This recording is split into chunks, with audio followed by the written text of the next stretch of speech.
우리를 구원하기 위해서 사람의 몸으로 이 땅에 오신 성자 하나님이신 예수 그리스도. 예수 그리스도께서 갈릴리에서 사역을 이룹니다.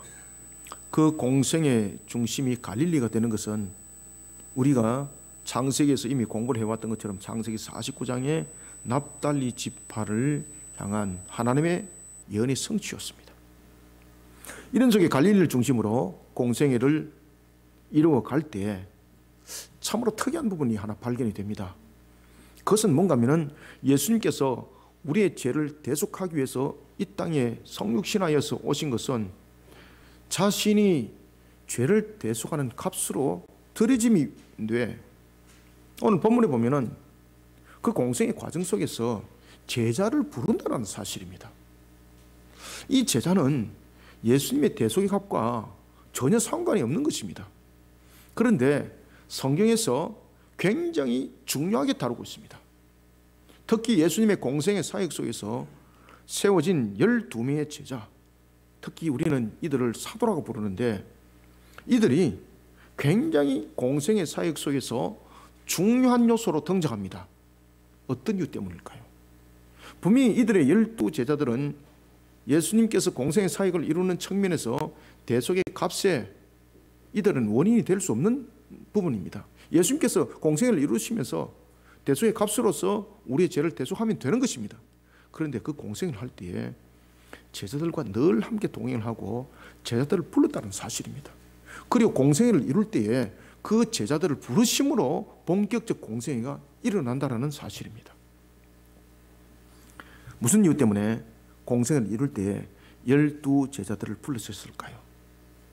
그리고 또 하나 중요한 것은 이 12제자들을 통해서 교회의 출발점을 삼았다는 것입니다. 이유가 궁금해지지 않습니까? 전혀 궁금해지지 않은 것 같습니다.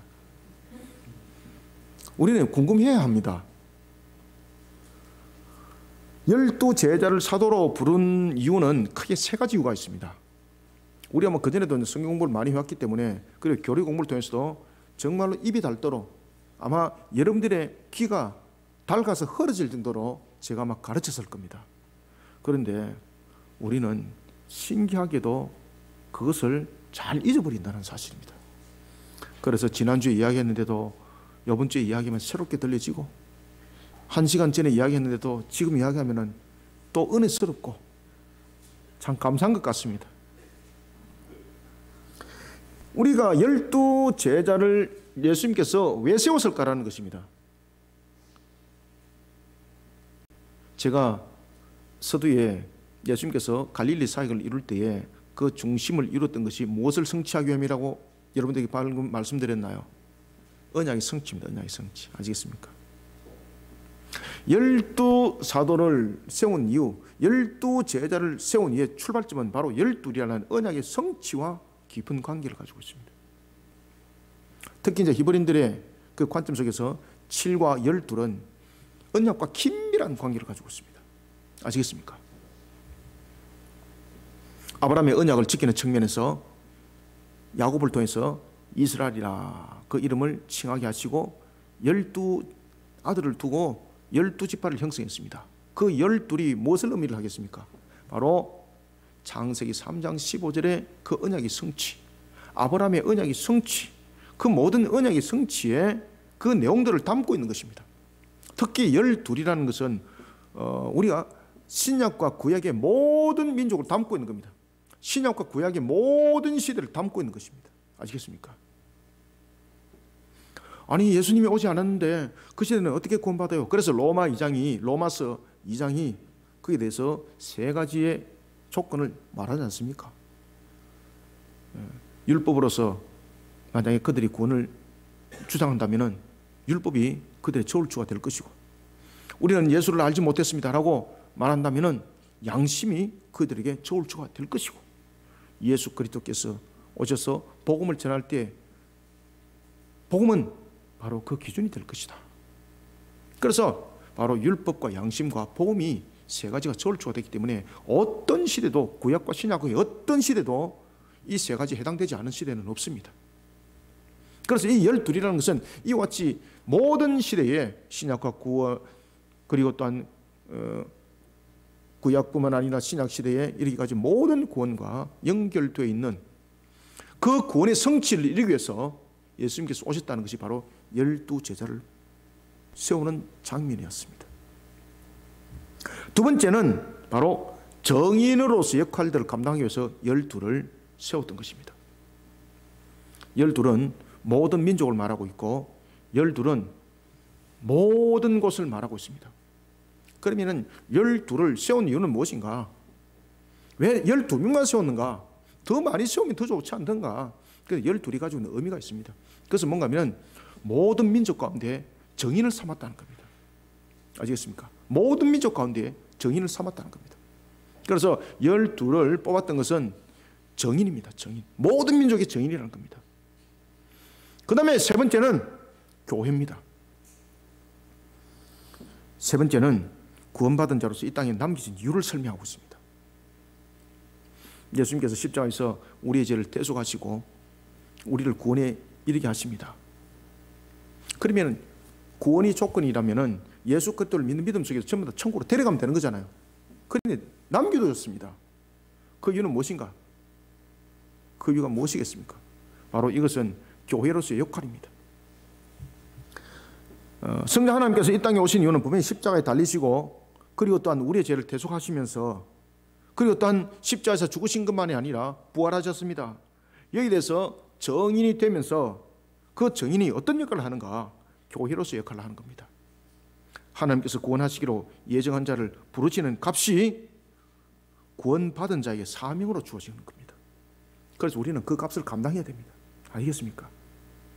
내가 구원받은 자로서의 은혜를 받았다면 반드시 우리는 교회로서의 역할들을 감당해야 됩니다. 그렇기 때문에 마태복음 28장 19절부터 20절에 지상 대위임령이 있는 겁니다. 너희들은 아버지와 아들과 성령의 이름으로 세를 주고 그것을 지켜 가르치라고 하지 않습니까? 세상 끝날까지 말입니다. 내가 오는 그날까지. 그러면서 사도행전 1장 8절로 연결이 됩니다. 그러면 그 지역들은 어딘가 말입니다.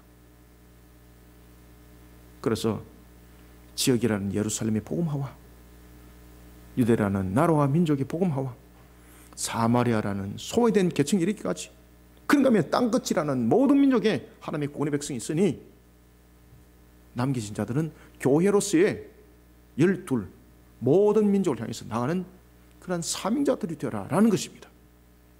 그래서 우리는 사명자, 사역자라는 것은 뭔가 교회에서 뽑아가지고 특별하게 세운 자들만이 부름받은 자고 사명자인 줄 알고 있는데 그렇지 않습니다. 우리가 예수 그리스도를 믿는 믿음 속에서 우리 모두는 사명자로 사역자로 세워진 자들입니다. 무엇으로 말입니까? 교회로 세워진 겁니다.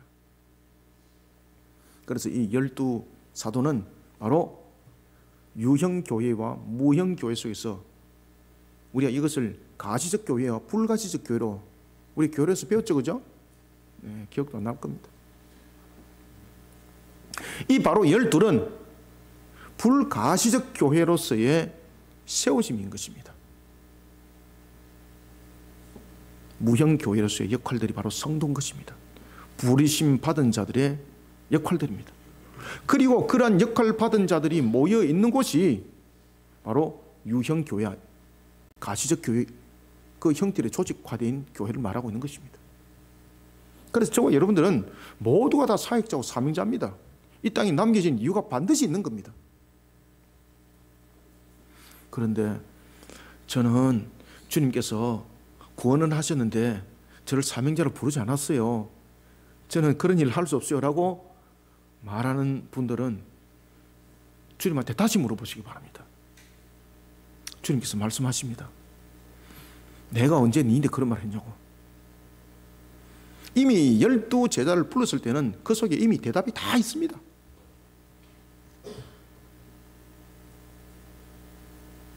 그리스도께서 십자가에서 이루신 것, 대속의 값이었다면 십자가에서 이루신 구원의 반열에 세워진 그리고 세워질 택한 백성들을 불러 모으는 것은 하나님의 은혜로 구원받은 자들의 몫입니다.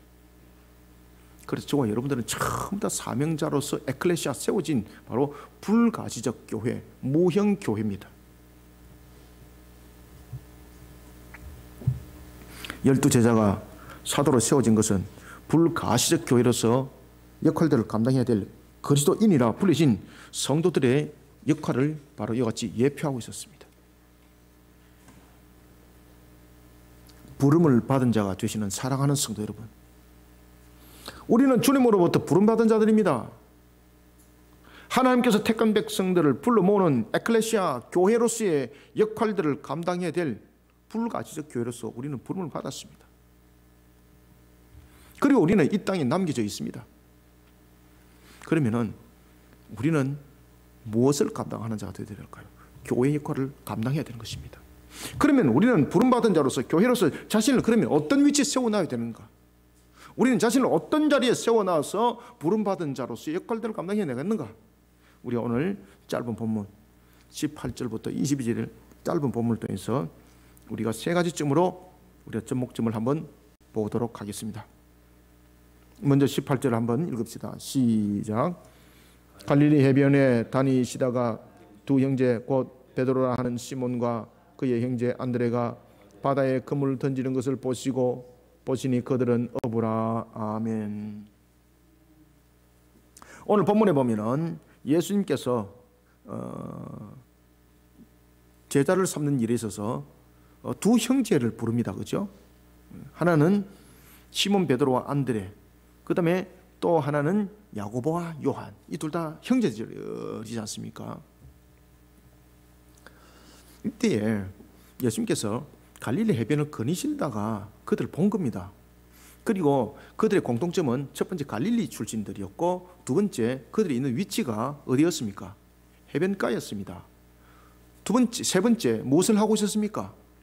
생업을 하고 있었습니다. 네 번째 직업이 공통점 무엇이었습니까? 어부였습니다. 그죠? 어부였습니다. 그리고 다섯 번째, 이들은 어부였음에도 불구하고 그렇게 크게 부유하지는 않았지만은 가난하지는 않았습니다. 이런 공통점들을 가지고 있는데, 또 하나 공통점들은 뭔가 하면은 이들은요 학식에 있어서 뛰어난 자들이 아닙니다. 그런데 생업에 있어서는 다른 사람보다 조금 타고남은 있을지 모르겠습니다만은 다른 부분에서 주님으로부터 부름을 받을 만한 자격은 아무것도 없습니다. 우리는 오늘 본문에 보면은 18절에서부터 19절을 통해서 먼저 한번 조명해 보도록 것이 있습니다. 그것은 뭔가 하면은 부름받은 자로서 주님께서 명하신 그 사명을 어떻게 여겨야 되는가라는 것을 아주 짧은 본문으로 정리를 하고 있습니다. 우리는 주님으로부터 부름받은 자들입니다. 우리는 주님으로부터 부름받은 에클레시아라는 교회로서의 우리의 역할들은 어떻게 되는가라는 것입니다. 하나님께서 우리에게 명할 때는 이미 우리의 모든 것을 알고 계시거든요. 그리고 우리가 이 땅을 살아가는 목적들은 나를 위해서 살아가는 것이 아니라 환경을 위해서 살아가는 것 아닙니다. 주님께서 나를 이 땅 위에 두셨기 때문에 우리의 삶과 방향들은 전부 다 주님 앞으로 포커스가 맞춰져야 합니다. 그래서 영적 안테나를 바로 세워야 됩니다. 우리는 먼저 첫 번째, 부름받은 자로서 주님께서 명하신 사명을 귀하게 여길 뿐만 아니라 적극적 순종입니다. 적극적 순종으로서 교회의 역할을 바르게 감당해 나가는 자리에 자신을 올려놓아야 합니다. 오늘 본문에 보면은 예수님께서 자신이 구세주로서 이루신 것을 세상 가운데 바르게 증거해낼 교회로서 역할을 감당할 제자들을 부르는 장면인데, 그 가운데 특히 이제 18절을 주목해 보십시오. 예수님께서 해변을 다니시다가 이렇게 말하고 있습니다. 그럼 여기서 우리가 느끼는 뉘앙스는 무엇입니까? 그냥 일종의 보면은 목적 없이 그냥 배회하는 그런 모습 아니겠습니까? 때로는 구경하고 저들이 무엇이 있는가, 해변에 무엇이 있는가. 해변에 다니시다가 제자 삼을 자를 부르는 장면이 목격됩니다. 따라서 이것을 오해해서 보게 되면 예수님께서 해변을 다니시다가 그들 우연히 발견했다 이렇게 되는 겁니다. 제자로서 자격을 가진 자를 찾는 것인데, 그런데 그 부분들을 모든 것이 우연이라는 부분들로서 포커스가 맞춰질 수가 있습니다. 예수님께서 해변을 다니시다가 베드로와 안드레를 봅니다. 다니시다가 봤습니다.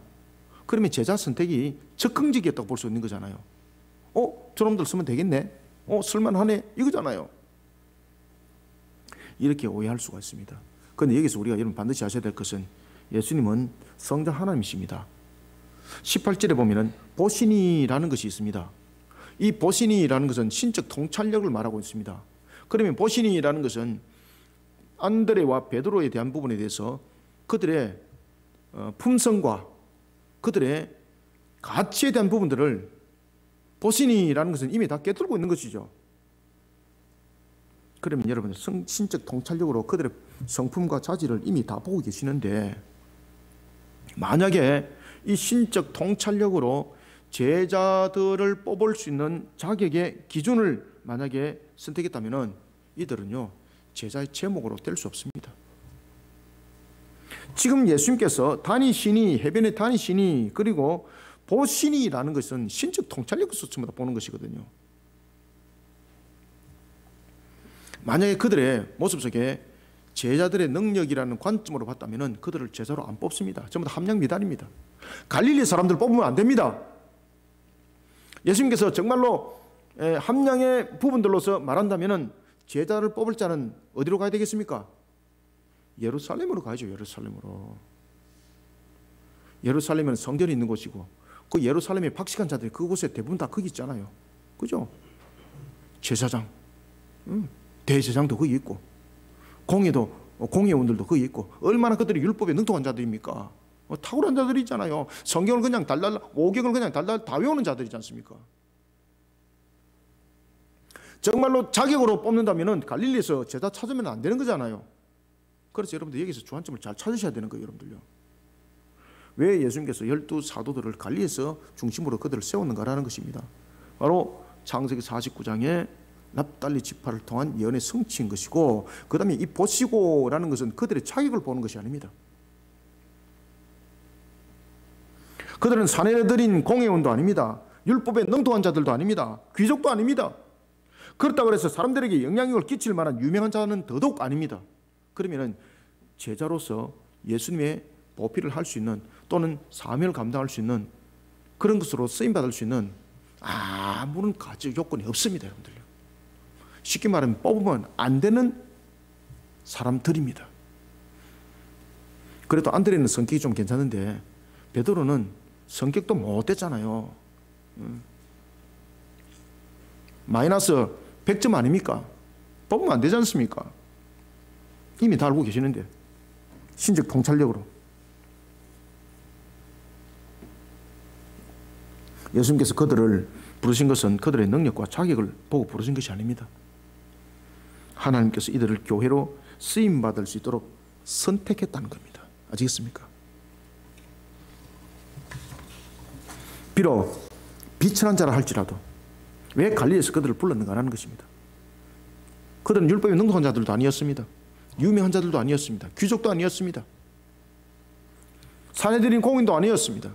그런데 왜 그런 비천한 자를 불렀는가라는 것입니다. 그것은 바로 우리에게 이 12 제자들을 통해서 하나님의 예언의 성취는 바로 구원받을 자는 자격이 아니라는 것입니다. 아시겠습니까? 혈통이 아니고 어떤 유대인들이 말하고 있는 선미사상이 아니고 하나님이 선택했다는 겁니다. 구원받을 자는. 그래서 언약의 성취는 하나님의 택함으로 모든 구원은 이루어진다는 것을 지금 12 제자들을 부르는 장면에서 설명하고 있는 겁니다. 비록 비천한 자라 할지라도 하나님께서 그들을 불렀다는 겁니다. 그리고 세웠다는 것입니다. 우리의 자격을 보고 만약에 여기서 구원받는다 그러면은 여기서 구원받을 자 몇 명 있겠습니까?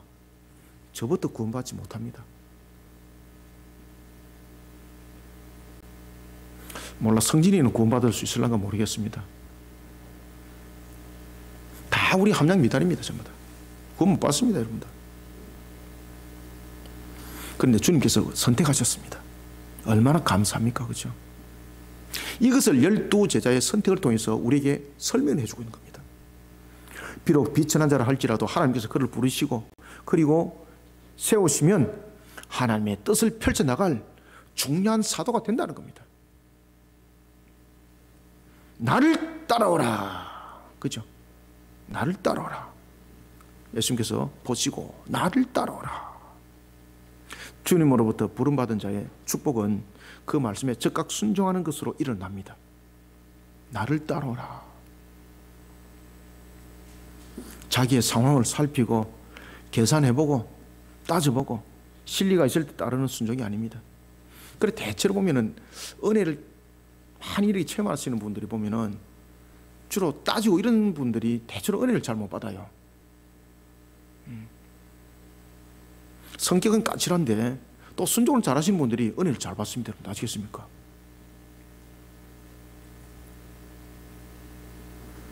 나를 따라오라 그랬을 때 나타나는 부분들은 즉각 순종입니다. 여러분 하나님이 전지하시고 전능하신 분이지 않습니까? 근데 우리는 유한성을 가지고 있지 않습니까? 근데 따라오라 그러는데 유한성을 가지고 계산해 버리면은 하나님의 은혜는 이미 달아나는 겁니다. 무엇이 필요할까요? 적극적이라는 아멘이 필요합니다. 그래서 우리는 하나님으로부터 부름받은 자들입니다. 우리는 택감을 받은 자들입니다. 하나님께서 에클레시아 교회를 세웠습니다. 그런 우리에게 명함이 있을 때는요, 우리의 형편과 환경을 돌아보는 것이 아닙니다. 우리의 모습은 아멘이라는 부분들로서 나타나야 되는 것이 아주 중요합니다. 이 아멘 속에는 그들이 그물을 버리고 예수를 따르니라 라는 것이 있습니다. 여기에는 자기 자신까지 버려야 하는 자기 부정의 삶이 함께 결단되어져야 됩니다. 그러면 생업을 포기하라는 말인가? 아닙니다, 여러분들요. 그만큼 순종이라는 자세가 중요하다는 겁니다. 그래서 주님께서도 말씀했지 않습니까? 너희들이 먼저 필요한 것들을 구할 때 너희들이 필요한 것들을 가지고 간구하기보다는 하나님의 나라와 그 의를 구하는 자가 되어라 라고 말씀을 주었습니다. 우리의 모든 부족과 필요함을 하나님이 아시지 않습니까? 이스라엘 백성들이 가나안을 향해서 나갈 때 광야 40년을 그들이 밭을 일궜나요? 아니면 논을 일궜나요? 하늘에서 만나를 내려줬습니다. 하나님이 아시는 거죠. 그 환경은. 광야지만은 가라 그러면 가면 되는 거예요, 여러분들요. 그래서 우리의 자세는 이 땅에 내가 주어진, 그리고 이 땅에 내가 두어진, 내가 이 땅을 살아야 될 목적이 반드시 세워져야 됩니다. 그런데 이 땅을 살아가는 목적이 뭔가의 높은 권세에 두고 있고 어떤 물질적 풍요에 두고 있고 이런 모습이 되어버리니까 우리가 흔들리는 모습이 되는 겁니다. 주님이 안 보이는 겁니다. 우리를 이 땅에 두신 것은 주님입니다. 모든 생명과 화복의 주관자는 주님이십니다. 그 주님이 우리를 성도로서 불렀습니다. 우리를 구원받은 자로서 부를 뿐만 아니라 우리를 성도로 부를 때에 에클레시아로 불렀습니다. 그러면 우리는 구원받은 자로서 교회의 역할들이 우리에게 함께 주어졌다는 것을 반드시 인지하셔야 됩니다. 이 속에는 자기 부정의 삶이 있어야 됩니다. 여기에 대한 결단이 있어야 됩니다. 그런데 주님은요, 기가 막힌 것은 우리의 부족함과 우리의 연약함을 다 알고 계십니다. 그러면서 주님께서 말씀하십니다. 사람 낚는 어부가 되게 하리라. 아멘. 그러면 전도나 열심히 하라 이 말입니까? 우리에게 새하늘과 새 땅이 열리지는 것은 하나님의 구원의 백성들의 그 수가 찼을 때입니다. 그 속에 우리의 완전한 행복이 있습니다. 이 땅에서는 우리에게 절대 완전한 행복은 성립되지 않습니다.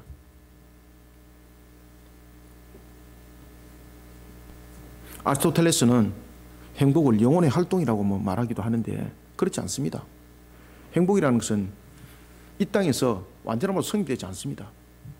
그저 맛을 볼 뿐입니다.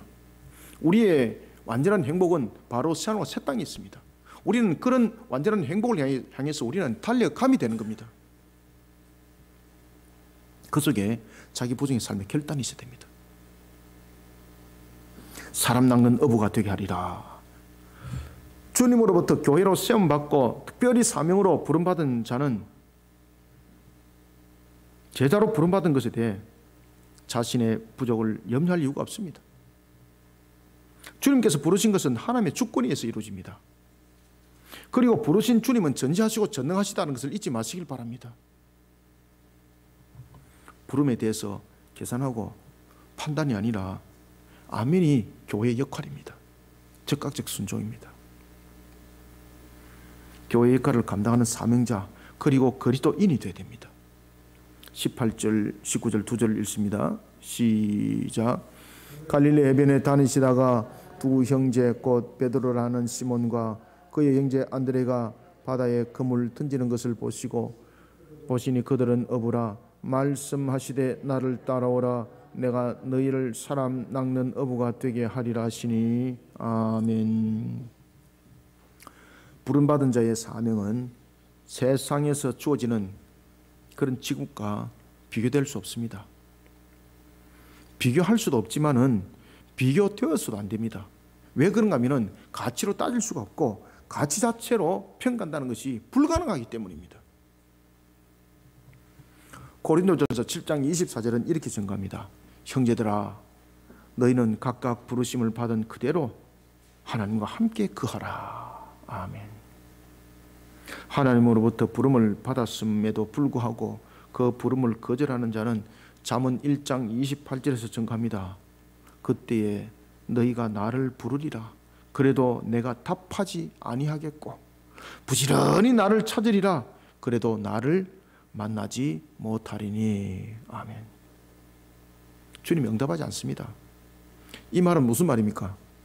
은혜가 더하지 않는다는 겁니다.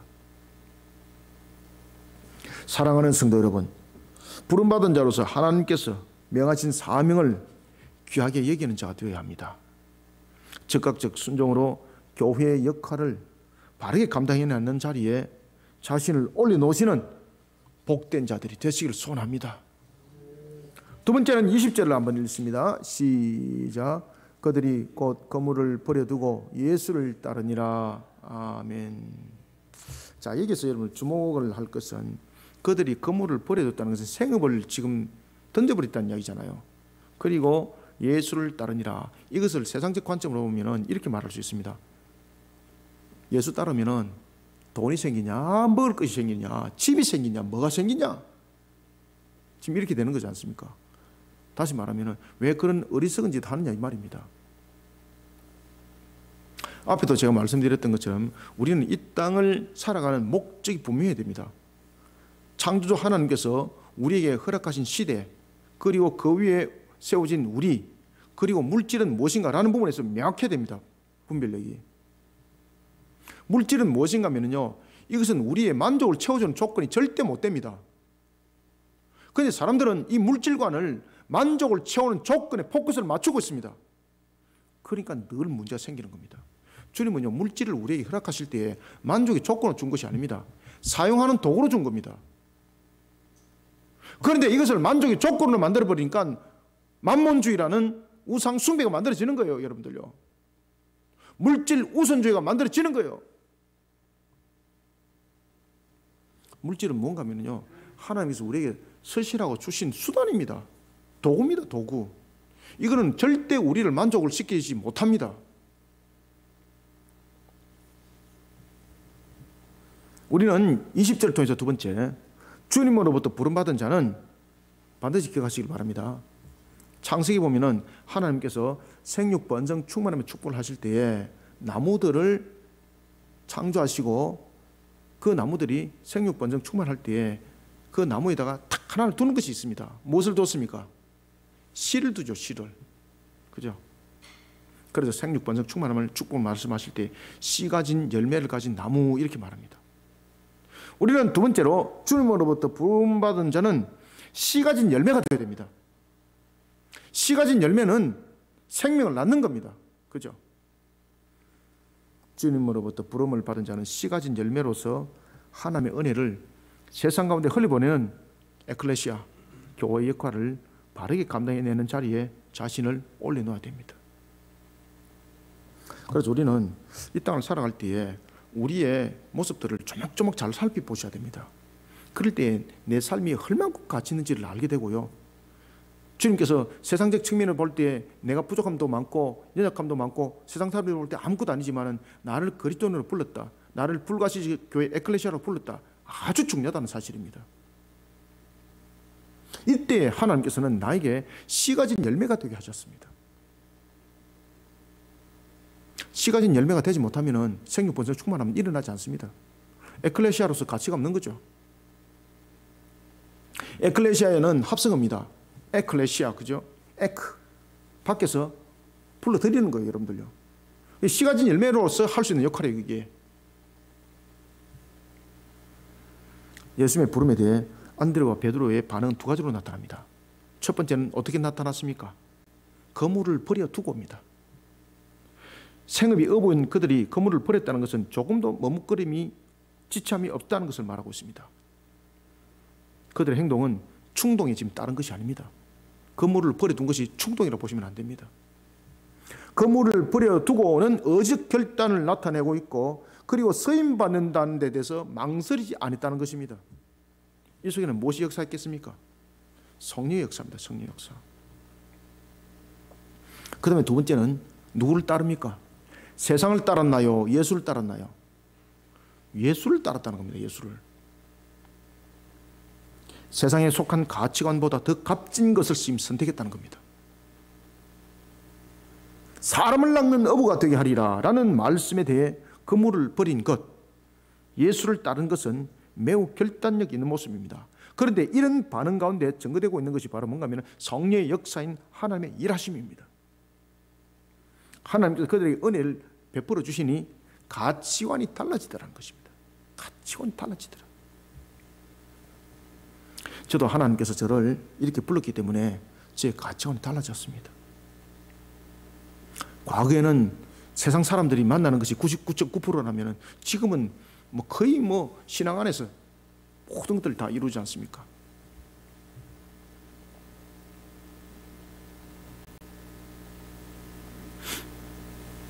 바티자 출판사 책을 제가 편집을 하면서 한 분의 간정집을 지금 책으로 지금 만들어가고 있거든요. 그래서 제가 그것을 이래 컨트롤 일을 하면서 그분이 책을 어떻게 했을 때 제가 처음에는 거부했다가 받아들였었는데, 그래 그분이 투병생활을 이렇게 했는데 그 제목을 제가 바꿨습니다. 제가 이렇게 하자. 그래 그분도 저도 그 생각을 했었어요. 그래서 제가 그랬습니다. 이것이 성령의 교통이다. 그리고 이 책을 다시 열심히 잘 수정해서 하나님의 나라 영광에서 귀하게 쓰임받는 도가 되도록 해야 된다. 소설이 아니라, 보고서가 아니라 하나님의 사명의 도가 되어야 된다. 그러니까 이분이 얼마나 기뻐하는지 몰라요. 어제도 미국하고 카톡으로 이렇게 한 30분 통화를 했었거든요.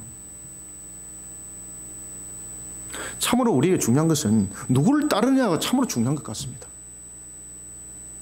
오늘 본문에 보면은 두 번째는 그들이 버리고 따랐는데 예수를 따르더라는 것입니다. 그 결단이 어디서 생겨났겠습니까?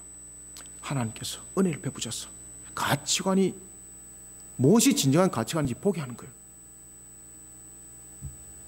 사람 낚는 어부에 대한 가치관, 이건 세미나로 만들어지지 않습니다. 사람 낚는 어부의 가치관, 아는 지식으로 만들어지지 않습니다. 그 가치관은 버려두고 다른 이에서 나타날 수 있는 것처럼 어떤 충동적인 행동을 요구하고 있지 않습니다. 하나님께서 베푸시는 은혜로 말미암아 일어나는 인격적 변화 속에서 나타납니다. 다른 것 속에서 나타나지 않습니다.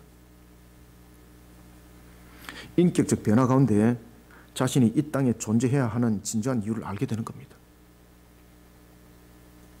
자신의 진정한 가치를 어디에서 찾아야 하는지 알게 되는 겁니다. 그리고 자신이 알게 된 참된 가치관을 세상 가운데 흘려보내는 일에 지체하지 않는 흐르는 물이 되어야 합니다. 바로 무엇이겠습니까? 씨 가진 열매입니다. 씨 가진 열매. 자, 20절을 함께 읽습니다. 시작. 그들이 곧 거물을 버려두고 예수를 따르니라. 아멘. 가치관이 변화된 속에서 나타났던 모습이거든요. 은혜는 받은 것으로만 말하는 것이 아닙니다. 자신이 이 땅에 존재해야 하는 진정한 이유와 가치관을 깨달았다면 그 가치관을 세상 가운데 흘려보내는 은혜의 열매가 되어야 됩니다. 그래서 은혜는 받은 열매로 끝나면 안 되고요, 열매를 맺는 씨가 되어야 됩니다. 그냥 결론의 물이 되면 안 됩니다. 생육 번성 충만함이 되는 씨가 되어야 됩니다. 지금 그 역할을 하는 겁니다. 지금 이들이 구원이라는 은혜를 받았습니다. 부르심이라는 calling 받았습니다. 그럼 그들이 즉시 다른 이유와 목적은 무엇이겠습니까? 그 말씀에 순복하여서 그 모든 것들을 지켜 준행하겠다는 것입니다. 씨가 되는 거죠. 여러분, 창세기 1장 11절과 12절에 보면은 하나님께서 씨 가진 열매를 맺은 나무를 창조합니다. 이것도 기억 안 나면 안 됩니다. 이거 기억하셔야 됩니다. 이거 씨 가진 열매의 역할은 무엇입니까? 생육, 번성, 충만함을 낳는 기능을 하는 겁니다. 열매가 열매로서 역할을 제대로 하지 못한다면, 열매가 씨를 맺지 못하는 열매가 된다면 그 열매는 열매로 끝입니다. 그러면 생육, 번성, 충만함의 역사는 일어나지 않습니다. 우리가 받은 은혜는 열매로만 있으면 안 됩니다. 씨 맺는 열매가 되어야 됩니다. 지금 이해되고 있습니까? 네, 이해가 안 되는 것 같습니다. 이것도 얼마나 큰 은혜인지 모릅니다. 하나님으로부터 부름을 받은 자는 씨 가진 열매가 되어야 됩니다. 저를 따릅니다. 하나님으로부터 부름받은 자는 씨 가진 열매가 되어야 됩니다. 아멘. 제가 왜 여러분들에게 반복시키는가 하면은 잠자기 때문에 깨우려고 그러는 것도 아닙니다. 이 따라하는 반복 속에서 성령님께서 여러분들에게 지금 깨달음을 주는 겁니다. 그래서 반복해서 따라하라는 겁니다.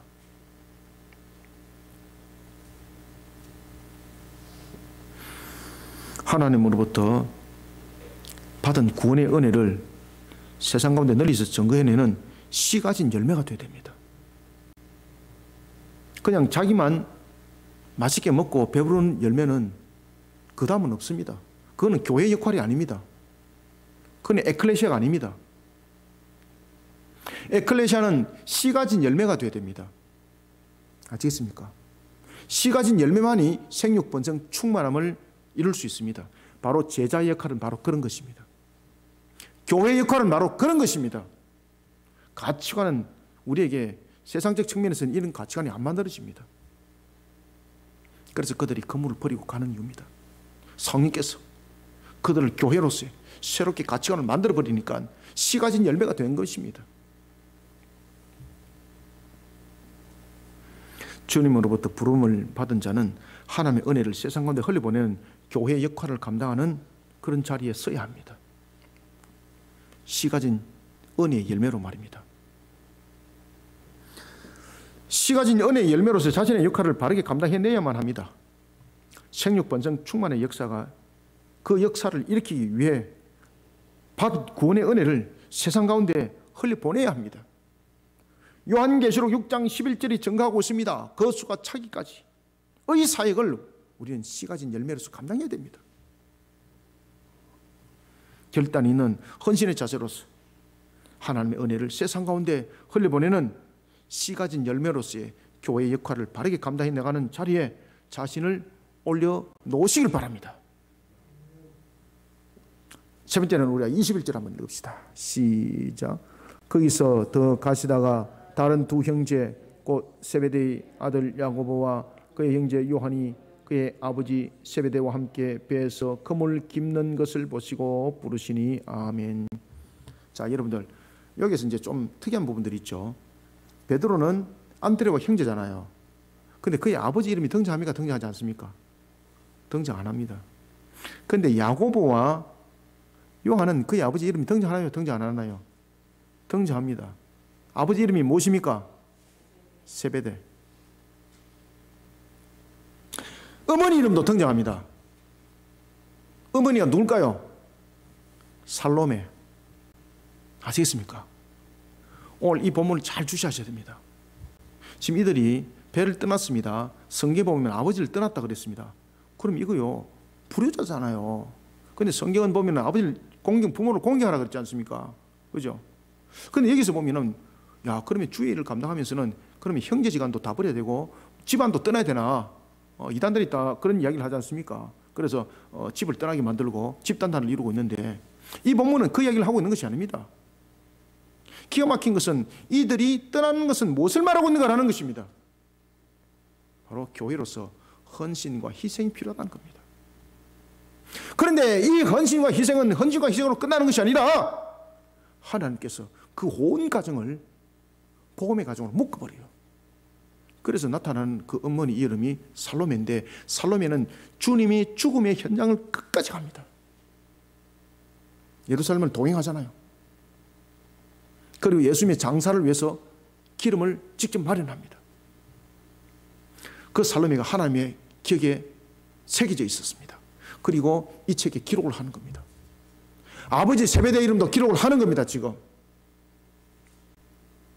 우리는 21절부터 22절을 통해서 마지막으로, 주님으로부터 부름을 받은 자는 세상의 만족을 추구하는 삶이 아닙니다. 세상의 만족을 추구하는 삶이 아니라 하나님의 나라 건설을 위해 헌신하고 희생하는 자리에 세우는 것을 더 기뻐하는 에클레시아, 교회로서의 역할을 감당해야 됩니다.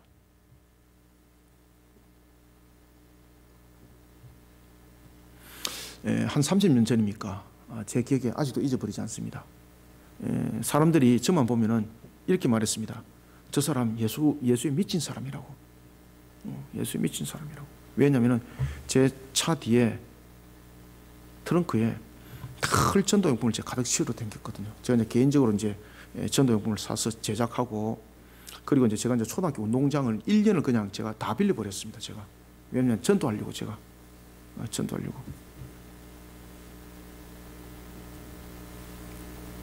우리는 21절부터 22절 통해서 주님의 부르심을 받은 자, 세상의 만족을 추구하는 삶이 돼서는 안 됩니다. 왜냐하면 진정한 삶이 그 속에서 없거든요.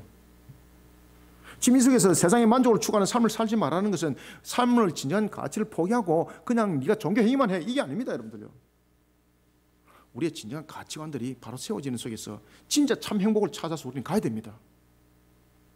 앞에도 제가 말씀드렸던 것처럼 우리는 물질은 우리의 만족의 도구가 아닙니다. 물질은 사용의 수단입니다. 절대 물질은 우리의 행복을 못 줍니다. 여러분들, 왜 그러냐면 이 속에서 완전성이 없고 충족성이 없기 때문입니다. 그러면 우리의 완전성과 충족성은 어디 있는가라는 것입니다. 이 속에 하나님의 나라 건설이 있습니다.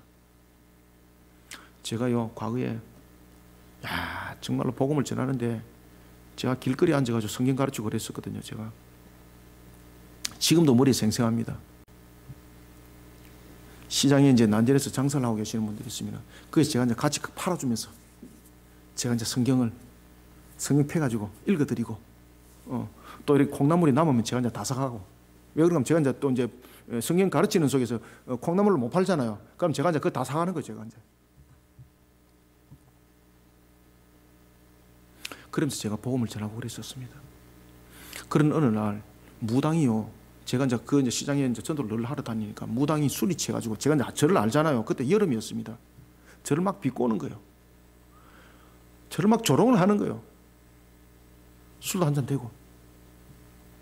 야, 저걸 어쩔까 싶은 거예요, 제가 막. 그래서 혈기로 붙으면 안 되잖아요. 혈기는 여러분 악한 것들의 성취를 이루는 것이거든요. 근데 이 무당이 자기 입에서 뭐라고 말하는가 하면, 아이고 고생하시는데 와서 커피 한잔 먹고 가서 하세요, 이러는 거예요. 제가 영적으로 딱 깨달았습니다. 하나님께서 지금 영적 성부를 걸고 있다. 좋다. 그래서 제가 예, 대접을 해주시니 감사합니다. 그러면 커피 한잔 얻어 먹으러 들어가겠습니다. 그 법당에 들어간대요. 와, 진짜로 귀신 소굴이 확실하더라고요. 와, 이거 잘못하면 영적으로 완전히 그냥 지배당할 수 있는 딱 그런 구조를 딱 가지고 있었어요. 정신이 바싹 들더라고. 그래, 그분이 술 취해도 커피를 얼마나 맛있게 끓이는지 참 저를 이제 조롱하는 거잖아요. 그래서 제가 그 커피를 받아 먹으면서 이렇게 말했습니다.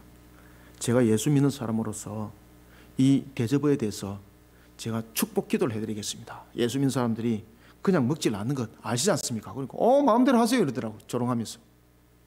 그래서 제가요, 하나님께서 제 입을 여는데 성령이 강력한 역사가 일어난 겁니다. 부름받은 자에게 하나님께서 용기를 주시고 하나님께서 그 입에 권세를 주는데 선포가 그 속에서 일어났습니다. 제가요, 한 30분, 지금은 제가 기도를 좀 짧게 하지 않습니까?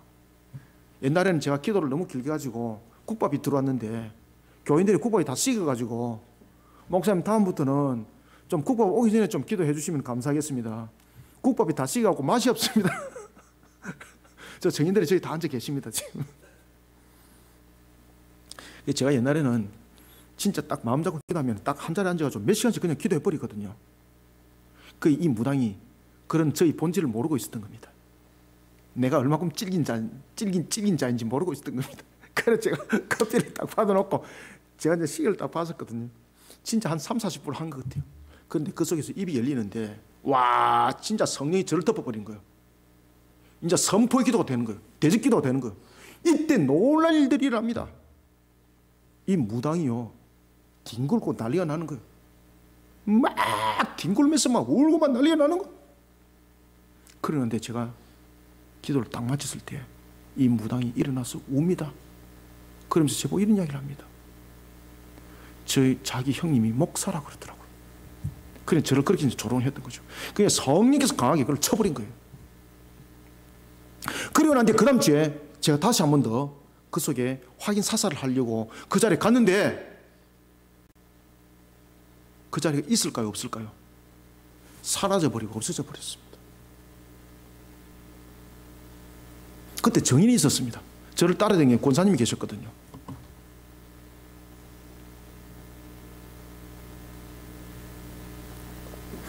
베드로와 그의 형제 안드레가 부름을 받습니다. 그리고 갈릴리에서 이들과 같은 업으로서 생업을 이어갔던 두 형제 야고보와 요한이 배에서 그물을 깁는 과정에서 주님으로부터 부르심을 받습니다. 요한복음 19장 27절과 그리고 마가복음 1장 20절에 의하면 이들은 결코 가난하지는 않습니다. 그때 사람들은 보면 갈릴리에 뿐만 아니라 예루살렘에도 집이 있습니다. 성경에서 그것을 확인할 수 있어요.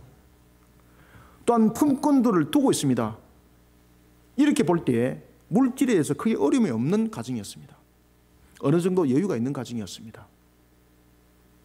두 형제인 야고보와 요한, 주님으로부터 부름을 받습니다. 이때에 이들은요, 두 가지가 즉각적으로 반응이 나타납니다. 첫 번째는 배를 버려두고 부르면 따릅니다. 배를 버려두고 진리의 빛을 발견했습니다. 이 진리의 빛을 발견한 이들은 자신의 삶에 풍요를 주는 그런 수단으로부터 떠납니다. 왜 그럴까요? 진정한 가치관을 발견했거든요.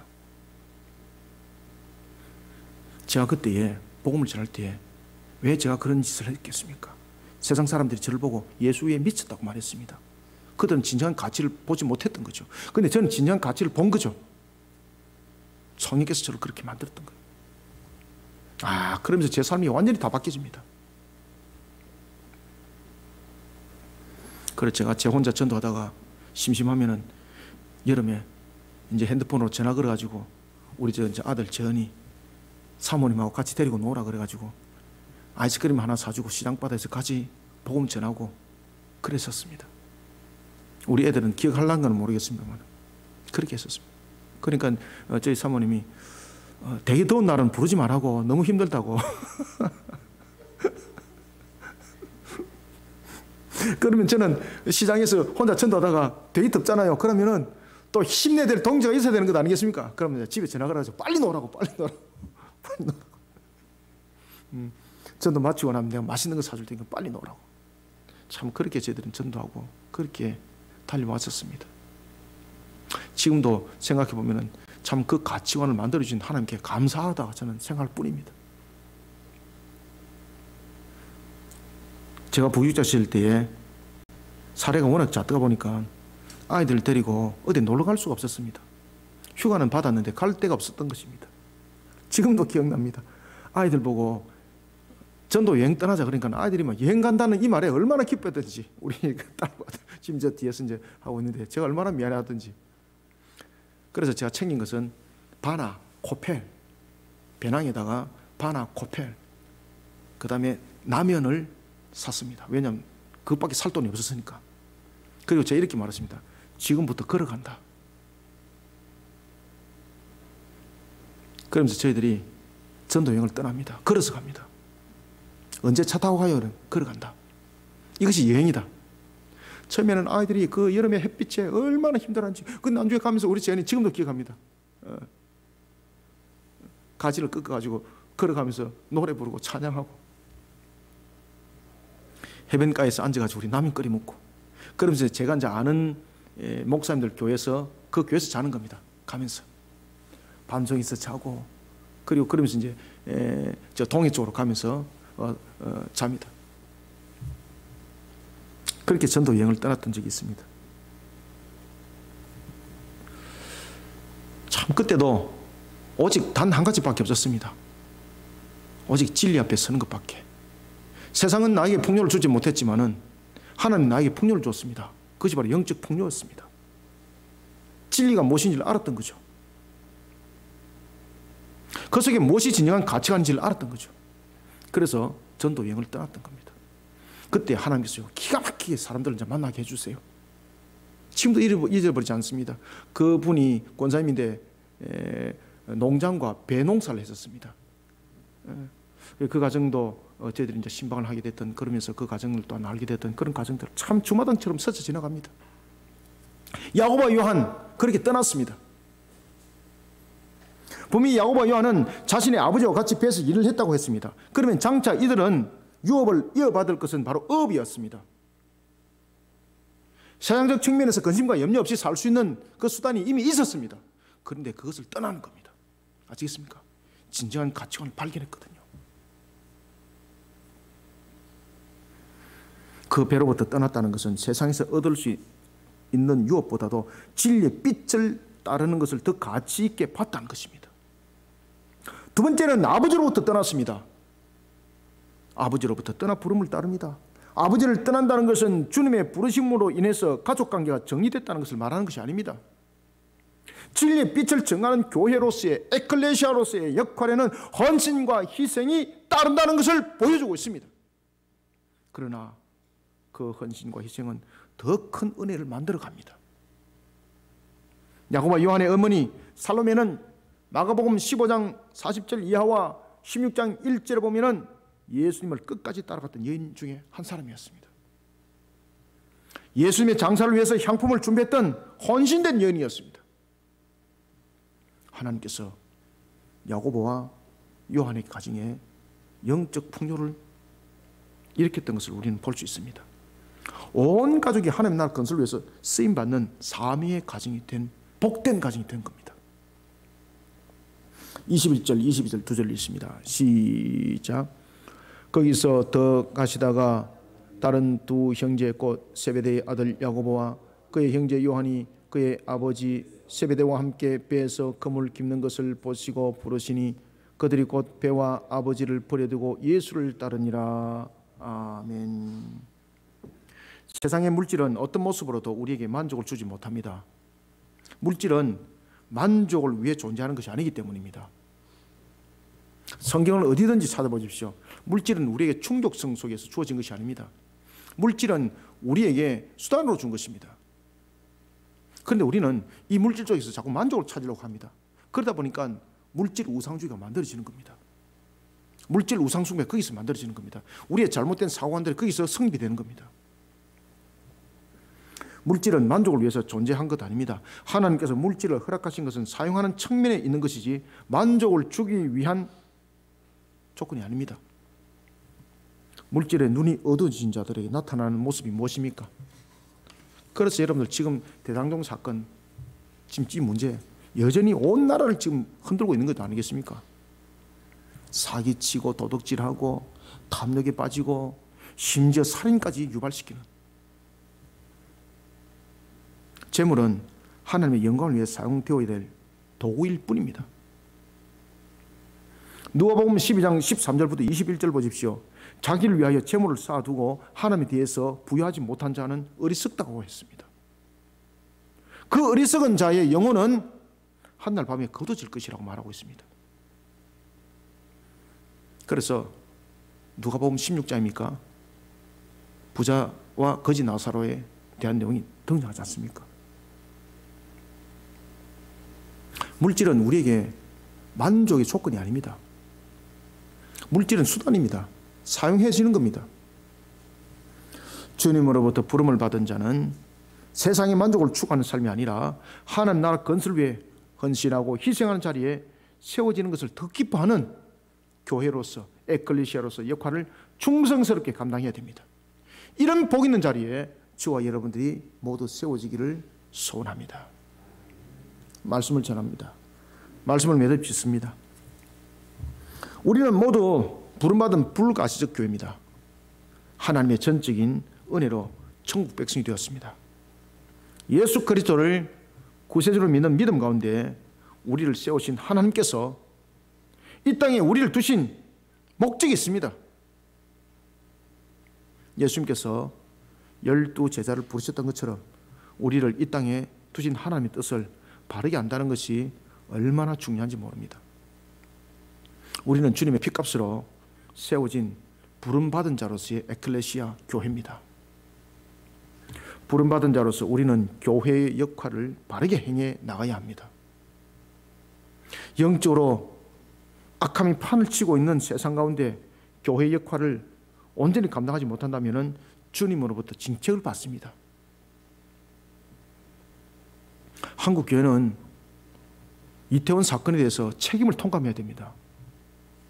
영적으로 바르게 가르치지 못했던 것에 대해서, 영적으로 바르게 이끌어가지 못했던 것에 대해서 통감하면서 책임을 져야 합니다. 이 속에 우리 그리심교도 예외가 아닙니다. 이 속에 저도 예외가 아닙니다. 그래서 저희들이 2023년 바티스트 사역 속에서 이 사역들을 힘있게 앞으로 펼쳐나갈 것입니다. 마태복음 5장 13절은 주님으로부터 주님의 사명을 감당하지 못하는 자들이 어떻게 징책받는가를 우리에게 증거해 주고 있습니다. 너희는 세상의 소금이니 소금이 만일 그 맛을 잃으면 무엇으로 짜게 하리요? 후에는 아무 쓸데없어 다만 밖에 버려져 사람에게 밟힐 뿐이니라. 아멘. 부름받은 자로서 주님께서 명하신 사명을 귀하게 여길 뿐만 아니라 즉각적 순종으로 교회의 역할을 바르게 감당해야 됩니다. 헌신하고 희생하는 자리에 우리가 올려져야 합니다. 씨 가진 열매가 되어야 됩니다. 그냥 열매가 아닙니다. 씨 가진 열매가 되어야 됩니다. 씨 가진 열매로서 하나님의 은혜의 결실을 맺어가는 부름받은 자들이 되시길 주님의 이름으로 축원합니다. 살아계셔서 역사하시는 주님, 오늘도 은혜의 꼴의 양식을 부어주시니 감사합니다. 부름받은 자로서 오늘도 우리에게 주어진 사명이 우리에게 그저 단순하게 놓여진 것이 아니라 그 속에 우리의 참된 행복이 있고 그 가운데에 우리를 이 땅에 두신 목적이 있음을 다시 한 번 더 고백합니다. 오늘도 주신 말씀처럼 부름받은 자로서의 우리의 모습들이 그저 단순하게 열매로서만 끝나는 것이 아니라 씨 가진 열매가 되게 하여 주옵소서. 부름받은 자로서 우리에게 주어진 것은 순종과 또한 나타나고 있는 사명을 감당하는 데 있어서 세상의 가치관이 아니라 하나님의 나라의 가치관으로서 우리의 모습들은 변화되어 주님의 뜻을 세우는 일에 힘있게 달려가기를 소망합니다. 오늘도 이와 같은 주신 말씀이 우리를 더욱더 새롭게 하여 주시고 부름받은 자로서의 사명 사역 가운데 힘있게 달려가는 주의 꼴의 양식이 되게 하여 주옵소서. 우리가 11월 10일 사랑의 바자를 통해서 또한 주님 앞에 영광을 올려드리는 사명을 감당하고 있습니다. 그리고 우리가 2022년에 이어 2023년 바티스 사역을 통해서 부름받은 자로서의 사명을 힘있게 감당해 나오자 합니다. 이 모든 결론 위에 하나님이 함께 하실 줄 믿습니다. 우리에게 씨 가진 열매로서 이 사명들을 힘있게 이루어갈 수 있도록 성령님 도와주시옵소서. 이런 가운데 우리 모든 성도들의 달려가는 걸음들은 동력을 이루기에 부족함이 없게 해주시고 그 심령 속에 근심 염려 삭트지 않도록 성령으로 가득 채워주옵소서. 하나님의 꼴의 양식으로 풍성함을 이루게 하여 주시며 주님의 뜻을 기쁨으로 감당해 나갈 수 있도록 도와주옵소서. 우리의 연약함을 아시고 부족함을 아시고 무지하심을 아시는 하나님, 우리에게 하나님의 전신갑주를 입혀주어서 주님의 사명을 감당하는 일에 힘있게 일어서도록 도와주시옵소서. 예수님의 이름으로 기도드립나이다. 아멘.